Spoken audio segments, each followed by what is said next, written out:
明虾我听朋友们说放到冰箱冷冻1个小时会比较好剥壳，我已经冻了1个小时了，现在来试剥一下。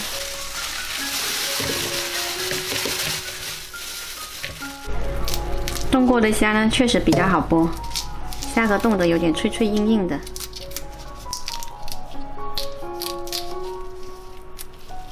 虾仁剥去壳之后呢，清洗一下，再用厨房纸巾吸去水分。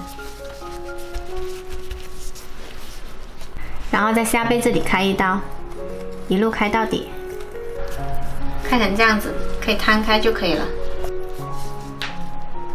处理好的虾加入几片姜，少许盐，一点点胡椒粉，一点点料酒，搅拌均匀，腌制20分钟。洗干净的菠萝先来切去一边，然后用小刀把菠萝的果肉挖出来。把菠萝里面的果肉掏空，掏成这样子就可以了。接着我们来调一个酱汁，加入4大勺的番茄酱，2勺白糖，1勺淀粉，还有半碗清水调开，调成这样子就可以了，然后放一旁备用。接着我们来把虾两面呢沾上一层薄薄的淀粉，然后把虾放到油锅里炸至金黄。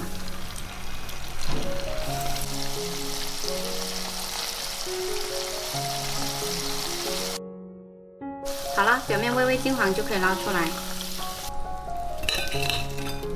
再来把提前切好的青红椒过一下油，过一下油就可以捞出来。重新起锅，加入少许油，把番茄汁倒进来煮开。番茄酱汁煮稠了之后呢，就把虾仁还有菠萝都放进来，翻炒一下。青红椒倒进来，翻拌一下就可以出锅。然后把它装到菠萝里面，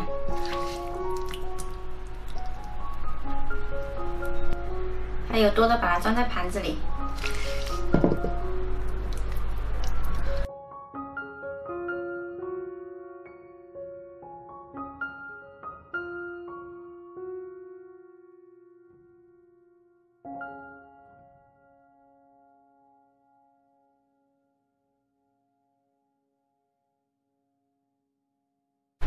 今天这道菠萝虾球好吃又营养，学会了年夜饭上又是一道硬菜，喜欢的话可以试一下哦。